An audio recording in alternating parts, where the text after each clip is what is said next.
So, mag-aalauna na po ng madaling araw ngayon. Tinan niyo oras. Ayan, 12:56 a.m. Ayan.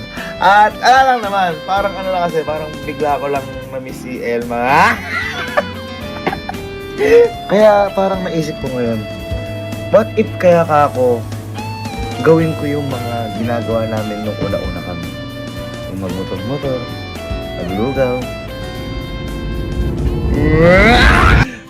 Dito. Ano, tulog mo sila mama, papa? Oo, gago ka. Awag dito na. Umaga na. Pagising ka ba? Eh, katok ka ng katok eh. Oh, well. Saan ka? Pagising ka pa. Ba't ka nandito? Hindi, namiss lang kita. Tara, road trip tayo. Huwag ka dito oras. Lakas pala ng ilaw ng motor. Mas malakas ka sa akin. Lord, thank you for the food.